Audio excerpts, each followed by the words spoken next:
about the loss. Took some time to think it over. So what I'm gonna do today is work through a sweater project, like a very basic sweater project, and just talk about the process. Step one is actually getting the yarn to be in a usable condition, because currently it's in the form of a sweater. And I've gotten quite a few compliments on this sweater, so some people might like audibly gasp at the fact that I'm gonna unravel this sweater. I should go get it. It's currently in the freezer. I do know the freezer trick is like if you have yarn that's really grabby, like mohair, in this case it's an alpaca yarn, and it's really grabby on itself, then you're supposed to put it in a freezer before you unravel it, and that ideally makes it easier to unravel. The reason why that is, I'm guessing, just as someone that like took a bunch of material science classes in college, is in general, when materials are exposed to really cold temperatures, they reduce their coefficient of friction, which just means when stuff is cold, it's more slippery. When stuff is hot, it's more sticky.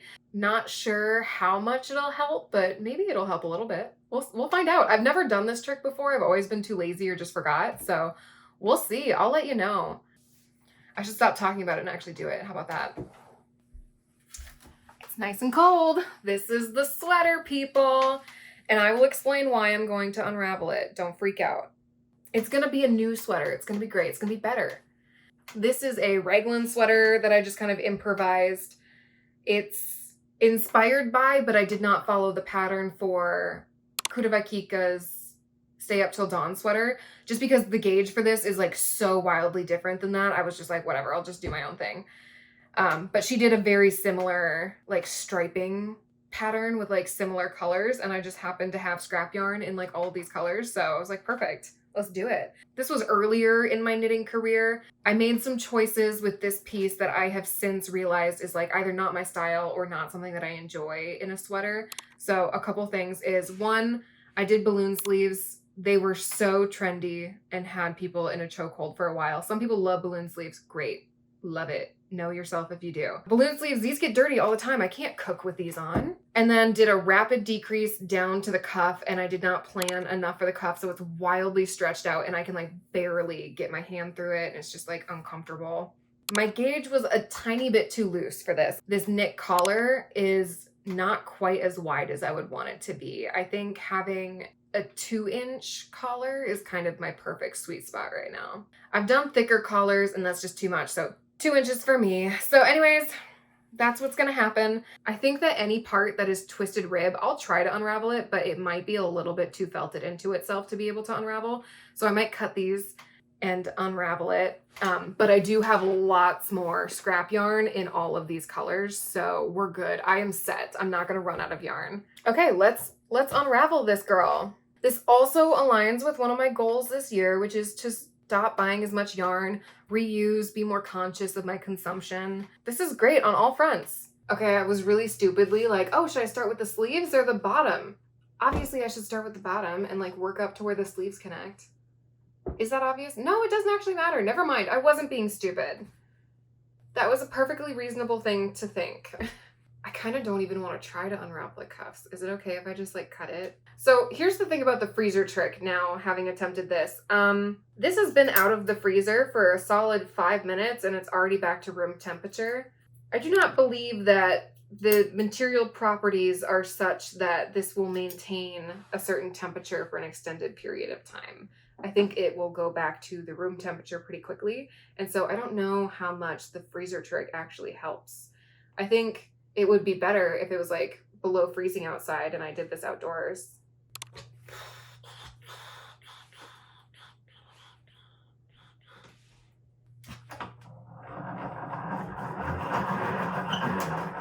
Okay, I can already tell this is not going to be a very satisfying unraveling. Like there's some level of force involved. This is gonna take a minute.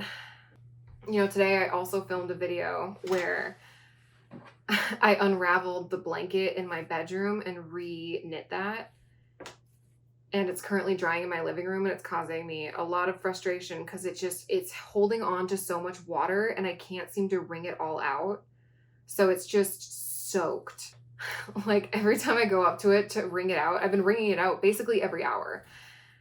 There's still more water. It's still soaked. How is it still soaked? This is pretty. Take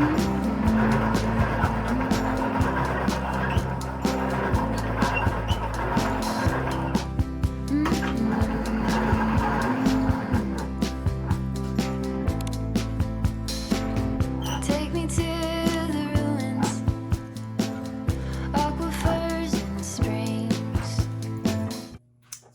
Well, my dining room is now covered in like alpaca fluff.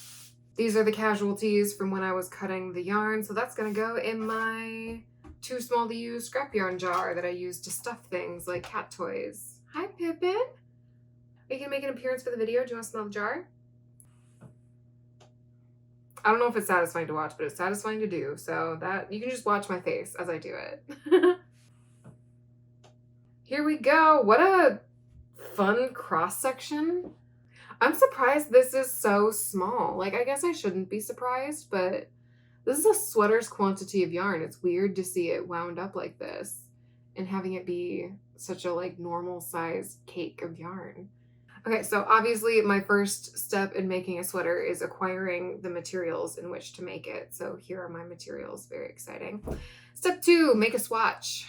List of all of Mr. Royce's big losers. Big losers? Lieutenant, I thought that she struck her head when she fell. Whew.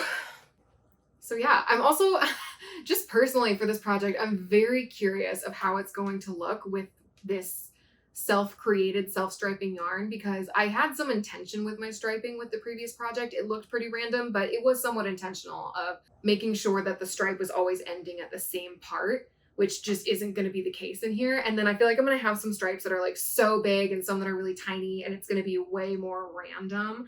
And I'm kind of looking forward to that. I can be like way too controlled. And so I think it's nice to like let loose a little bit, take some of the control away from myself and just have fun with it. Besides, if I'm working on a stripe and I'm noticing that it's like 6 inches long, I might like break the yarn and start with a different color, but we'll see. I'm going to try to have fun with it. Come on, soft, turn the key and cool her off. I bought this couch on Facebook Marketplace yesterday, and it's my favorite thing in the world. I previously had 2 chairs sitting here, and they're so small and uncomfortable to sit in, and I would rather have one big comfy chair than like 2 uncomfortable chairs that no one wants to sit in. As you can see, I cast it on, made a little progress, I finished the back panel, and now it's time for me to do the shoulders. I'm trying to be okay with the randomness of the ball of yarn that I have. I'm trying not to control it, but there have been moments. I was working on this purple stripe. You see how big this purple stripe is? And it's right next to this pink stripe, which is also big. So I actually had a lot more yarn left in this purple color, and it would have been several more inches, and I couldn't go with the flow that much. So I did end up breaking the purple yarn and rolling it up into a little ball that I will use later in a different portion. I want this in my closet. And I loved having like the previous iteration of this with all the colors and the striping. It was just fun, and it was fun to wear, and it made me feel fun. And it's right now, it's getting to be towards the end of March, and there's no way I'm gonna finish this before spring is over. Just knowing myself and the amount of projects I have going right now, I'm probably not gonna finish this till summer, but it is such a springy piece, but it's gonna last forever, so I'm gonna have it next spring too. Unless I hate it and unravel it again and reknit it, which I'm kind of okay with. Like, unraveling this was such a monumental mind shift for me, where I'm looking at all my previous pieces being like, which other ones am I gonna unravel and fix mistakes on or add to or make them more wearable in some way? So the next steps for me is to put this on a line or stitch holder or whatever. Everyone has a different name for them. And then pick up stitches and start working on the shoulders. Perfect.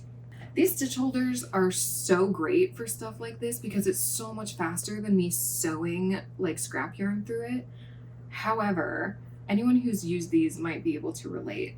they can kind of pop off your needles a little too easily. Like, it's not the perfect fit, so when you're pulling it through, it's likely to pop off.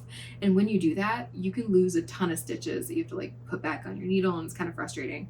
But after using it for a while, that doesn't happen very often anymore. I just have to be a little bit careful about how I get it onto my needles and kind of scrunch it onto my needle instead of pulling it through.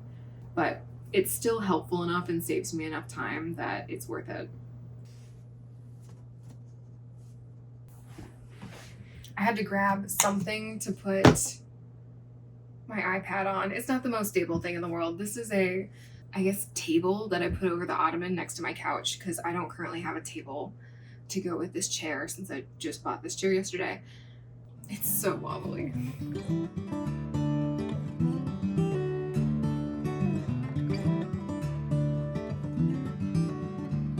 The trees, they are singing to the tune of a song, and the wind is gently ringing the bell that brings the morning, the welcome of the dawn.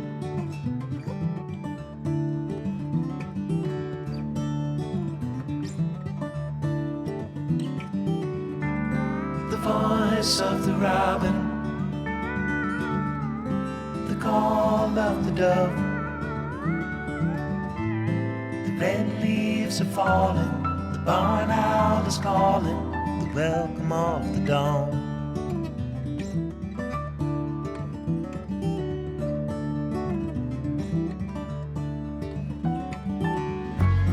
The dogs will be howling.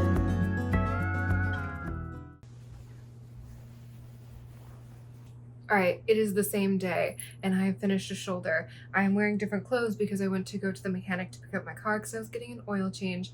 I'm gonna put these on hold and do the other shoulder, and then I'm gonna join and do the front panel. Guys, I'm feeling really good about this. I'm just really hyped that I got this much done, even though it's just a tiny little pad. This is basically the size of a swatch. Does anybody else do the yoke of a top-down sweater and you're like, this is going so fast, it's going so fast, and then you join the round, you're like, oh my goodness. Oh my goodness. And then you have like a quarter of the body left and you're like, I can do this. I'm seeing the finish line. And then you remember that you have both sleeves to do still. That's me. And scene. I'm actually not feeling that dramatic about it. This is such a nice stockinette project because all the projects I'm working on right now are lacework or cables. And this is the only mindless knit that I have on my needles, and I am very happy to have a mindless knit on my needles. I'm really enjoying the lacework and the cables. Do not get me wrong. But it's also so nice to like have a project that I don't have to be mentally focused on. Let's do this. Where's the other end? It looks like the tiniest little sleeve hole. I did this shoulder while I was listening to the Danish Musings YouTube channel. I really appreciate her YouTube channel and her thoughts in general, and she was talking about this like beautiful poetry at the beginning of her video. It was so nice, and I love the projects she works on. It is very clear that this woman has a lifetime of experience and knowledge that I can only dream that I one day have. I am not here to tell you what to do. That's not what this channel's about. This channel's about you watching me struggle and me getting to have a buddy while I work on my projects. See, this stitching, this like picking up stitches part is make or break time. Not really, because you can always undo it and it's not that high stakes. But I have to pick up stitches starting on this end, going to this end, and picking up like a certain ratio of stitches and hoping that it perfectly ends right at the end here. And it usually takes a couple tries. I try to be good, but I'm not perfect. And since I finished the Danish Musings episode, Break the Yarn, I'm probably gonna watch Jack Edwards' new video on his channel. He does, that's not really the right word. He does books. He's on BookTube, is just someone that appreciates literature, and I get really good book recommendations from him. So I like his channel. If we're gonna do it, we're gonna do it right. Let me pull up the pattern because I don't have it memorized. What's 35 minus 32 is 3. That's meaningless to you, but it means everything to me. Do you know what makes me sad? Is people saying, oh, I need to listen to more podcasts. No, you don't. If you don't actively enjoy listening to podcasts and aren't drawn to it, why? Like, I already did it wrong. Like, I'm not knocking podcasts. I enjoy the 2 podcasts that I listen to, but I'm not going to hate on myself for not listening to enough podcasts. It's kind of like people saying, I don't read enough. Like, if you don't like reading, man, you don't like reading. If you're not drawn to it, you're not drawn to it. Although I am on BookTube, which is like, it's what it sounds like, YouTube channels to talk about books. And I feel like everyone just collectively decided that they were over stressing out over how many books they read in a year. Because everyone just went so hard trying to read like 100 books in a year and then realized, wow, that wasn't fun. I didn't enjoy that. I got it right on the first try. No, that's not true because I had to unravel right away. Second try. And now I just get to enjoy doing stockinette stitch for a while. Oh, I did my needles incorrectly, but that's okay because they're interchangeables and I can just switch them. I have right now a 4.5 millimeter needle and a 4 millimeter needle. I'm sorry for people that use US sizing. I don't understand US sizing. It doesn't make sense to me. Millimeters make sense to me.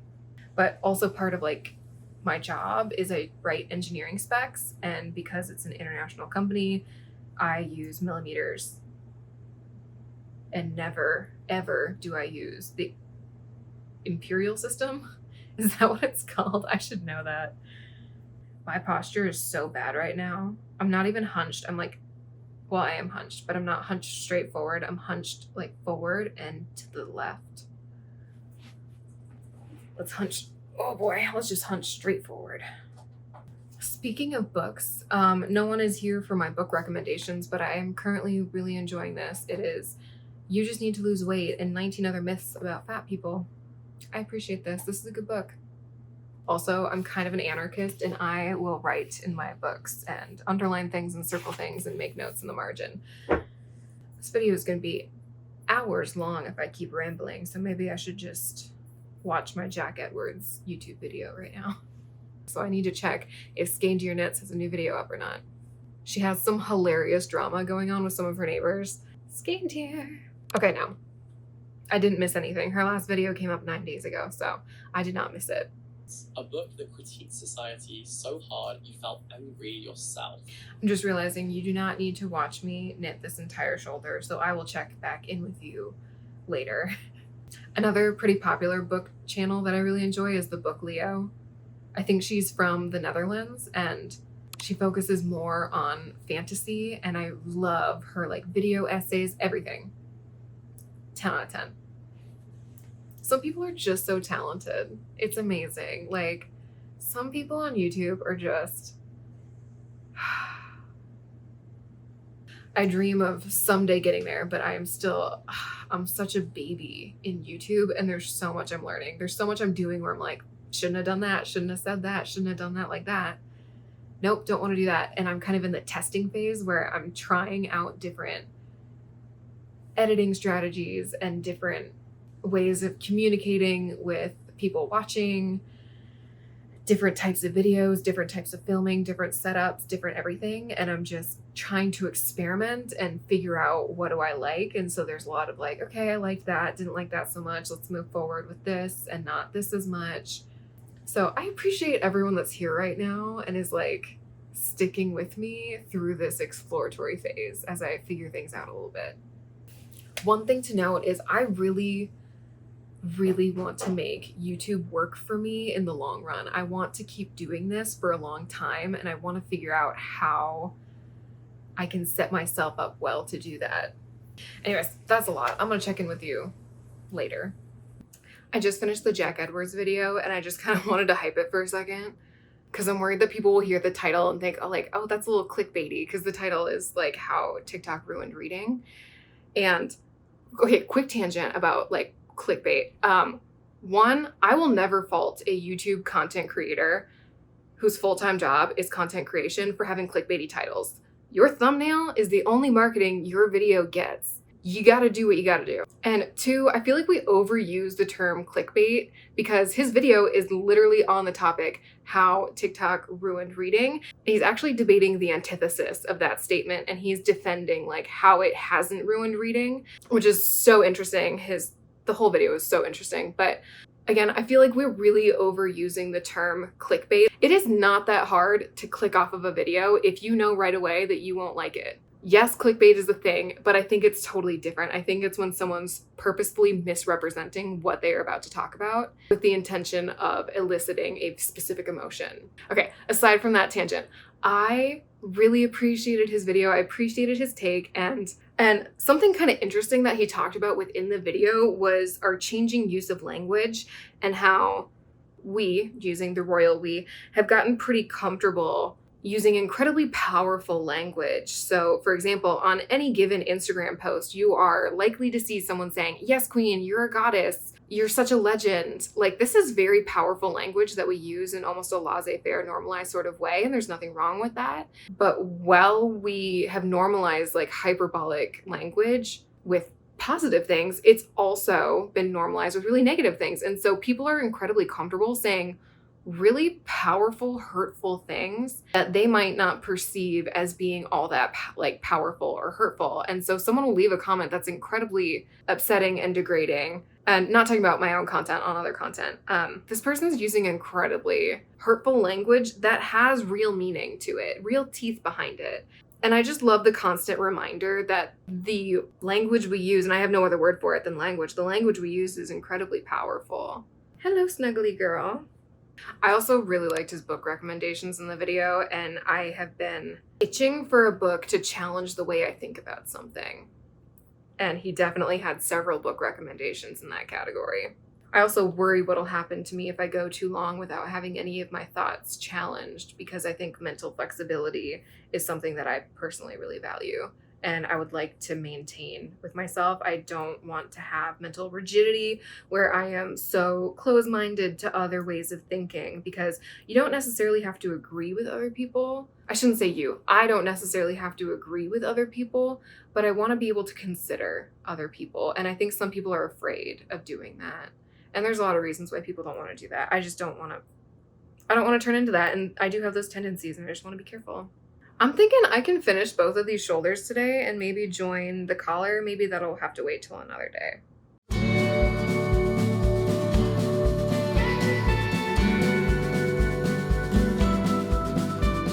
It's been a couple weeks since I last caught up with you about this.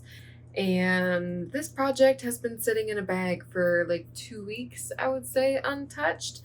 But I've gotten a certain rush of motivation to work on it. Something I will say about how this is going is I kind of made a big deal about how I wanted to like let go of control and just follow this ball of yarn, and whatever colors pop up. But I can't though at the same time, because so I've reached a point with this ball of yarn where this is where I unraveled the sleeves of my previous sweater. And so every stripe, if I were to do it, because I'm currently on the body of the sweater that I'm knitting. So if I were to use this ball of yarn for this portion, each stripe would be like half of a row to like one row. And to me, that would just look a little funky. So I've put myself back in the driver's seat with color a little bit. And then right now, there's also another thing that I'm thinking of, which is how do I want to handle doing the colors for the ribbing for like the collar, the bottom hem, and then the cuffs. I see 3 potential options. I don't know what this hand is doing out. 3 potential options. Option number 1 is I do all of those in the same color. So like the collar is completely white, the cuff completely white, and the hem completely white. Or I guess I could do completely blue because that's the only color I have like a lot of. Option 2, I do them solid colors, but I do each of them different solid colors. So like pink and white and blue and yellow. And then option number 3 is that I just continue doing stripes like along with the ribbing, and I don't do it as a solid color. Just with my personal style, I'm currently leaning towards either doing solid colors for everything, like the same color, and having all of it be blue because that could be kind of cool. or doing the stripes. Those are the two options I think I'm most excited about. I'm also thinking about what to do with the leftover yarn I'm going to have, because I'm going to have some leftover yarn, but unfortunately, I'm not going to have leftover yarn for every single color, which, you know, makes it a little more difficult. Ooh, it's almost rainbow time. I'm so excited. Rainbow time is the best time of the day. Oh, I can see it starting. This is so great.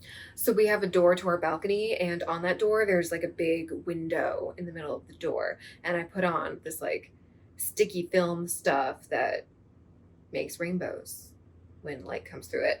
But due to the axis and rotation of the earth and science, we only get rainbow time, as I call it, during the summer months, like end of spring through summer, and then a little bit maybe early fall.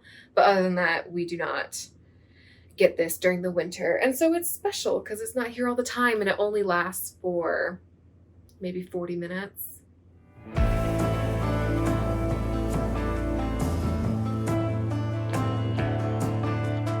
Nobody needs to know. Surrender to the grief. Nobody needs to know. Let go. I lied to you. I said that I was going to show you before I did the ribbing, but I just did it because I had a whirlwind of motivation and cranked out the bottom ribbing of the sweater. So I am on to the next step, which is for me going to be doing the collar. For anyone that is a beginner, it's recommended, if you're working top down like this, that you actually do the collar before doing the bottom.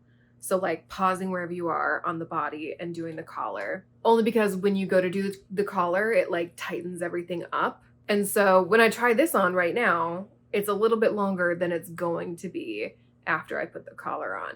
But I have just worked with this yarn type a lot, and I've done this sweater construction before, and I know what's gonna happen. Like, I'm pretty confident with how it's gonna shape up once I add the collar. But I'm really particular about my sleeves. So because I'm not as particular about the length, like it doesn't really matter how much it scrunches up, but I'm way more particular about the sleeves. So I'm gonna do the collar, and then I will add the sleeves so that I can make sure that the sleeves are like the perfect length that I want them to be. So far, I feel like this is really fun because the front and back, it's very subtle, but there are some areas where they are different. And then I also did the ribbing. I decided to do striping on the ribbing instead of just having it be a solid color. And then I did it different on each side. Joe, say hi. Hello. I'm gonna try to cast on the collar today only because if I do not pick up stitches for that, it's just gonna sit down on like a chair in my apartment for weeks until I find the motivation to pick up stitches. So I'm gonna make sure that I do that today because it'll just take me a day or two to finish the ribbing, I think, for the collar. And then it's on to the sleeves. I'm so excited. Getting drunk from 7 to 3. Overindulged in flesh like it's free. Y'all, I have been crushing it. Yesterday, I cast it on and bound off my collar, and now I just have to do the sleeves. Sleeves. This is good. I mean, I have 2 sleeves to do, but we're not going to think about that. I just have to do the sleeves. We're going to celebrate that. Touch it in.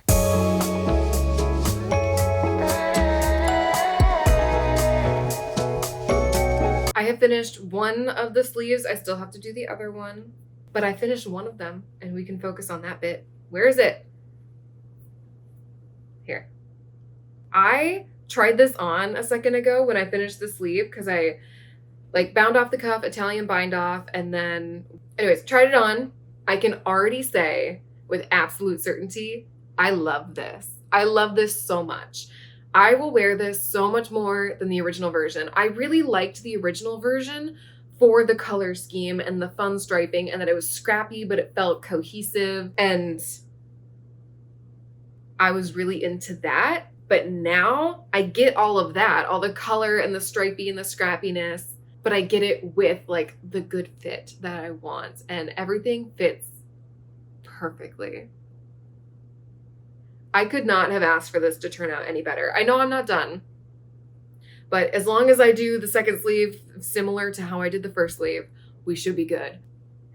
And another reason why I am so happy about this and the way it turned out and the way that it fits is because it's, for me at least, tangible evidence that I am improving at knitting. Because I made the previous version like a year and a half ago, maybe more. And it's nice to know that I have learned things and I know how to apply the things that I have learned onto a new garment. Okay, I should stop talking. I will talk to you when this is done. Oh, you look so divine. Can I take you home? In this ray of light, I'll tell you all you need to know. And I've been looking for a girl like you, and now we're on the floor. I woke up feeling awful. And so I just now was able to like peel myself off the couch and I'm like, I gotta do something. I gotta do something. I can't just sit here like a zombie all day. I mean, I could, and that is such a tangent, and I haven't even talked about the sweater. It is done. Look at it in all of its wonderful glory. It is sweaterific.